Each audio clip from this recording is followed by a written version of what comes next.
Chairman,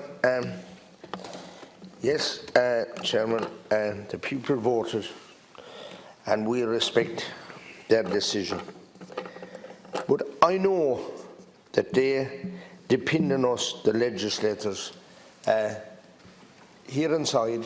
That's what they asked, that we, the legislators, legislate and put a sensible bill together that would make sense and where we would respect humanity, because as a very young fella, first of all, Minister, it's hard for me to stand here hour after hour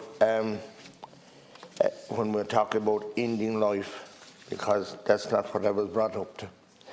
And from a very young age, I was taught to appreciate life, not to hurt anyone, or to do everything that could be done to help anyone. And likewise, even with animals and cattle and all that, and I was told that if you wrong them, that to turn back on yourself if you neglected animals who couldn't talk for themselves or defend themselves when they were tied to a stall and when they would need water or need feed or whatever, not to neglect. That was the way I was brought up by my parents and my grandparents, indeed.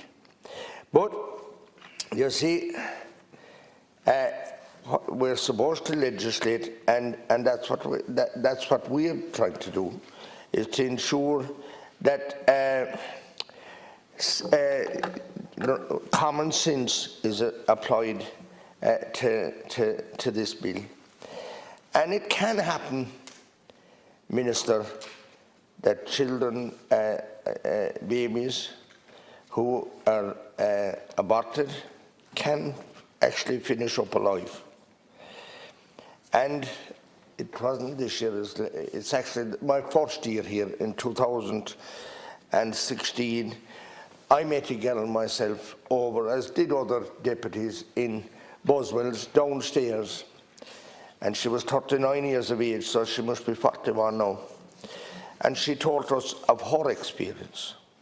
She had been aborted, and she was placed in some kind of a vessel, a bucket.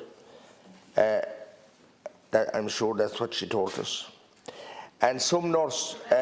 She remembers well, does she?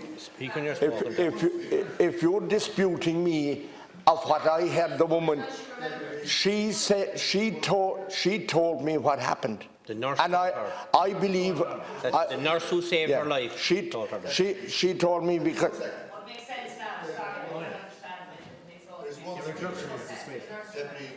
it. Yeah, they have no manners, you see. This is, yeah. And I didn't interrupt any one of these. But anyway, she told us clearly that her mother was forced into having an abortion.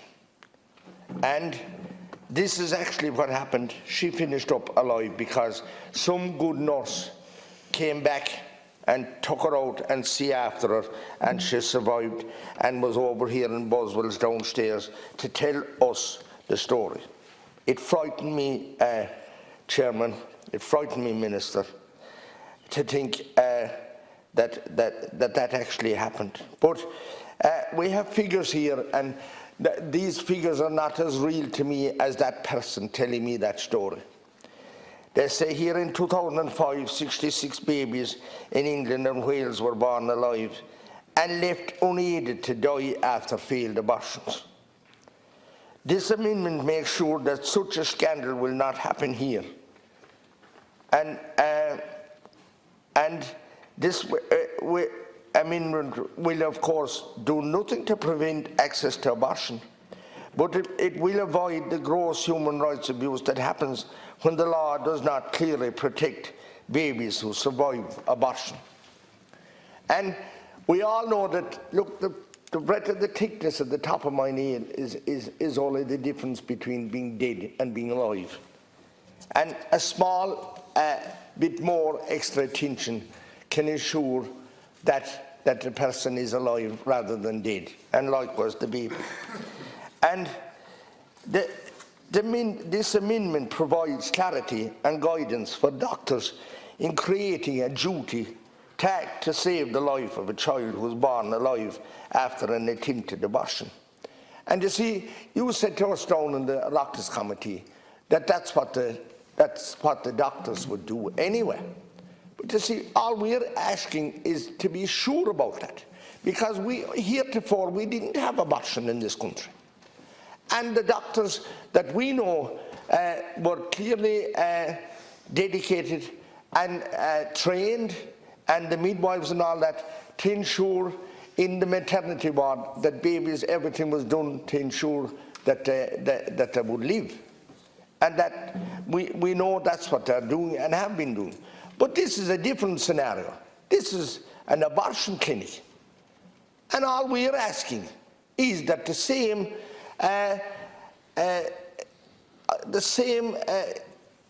effort is put into ensuring that if the baby arrives out alive, to ensure that he or she gets every chance at life the same as the baby that was born over in the maternity ward. That's all we're asking, Minister. And it's not unreasonable, or don't criticise us or say that it's unfair of us to ask for this. It's only a small thing, Minister, in all of this bill, but to us it is a very big thing. To the little baby that might come out alive, it would be a chance at life, and that's all we all want, is a chance to live as long as we can. And that's all we're asking in this case. And until the day I die, Minister, whether I win or lose the next election or the election after it, I'll never be sorry for asking for this here inside this chamber. Thank you, Deputy. Because Deputy, I may never again get that chance to do that. Thanks, Deputy.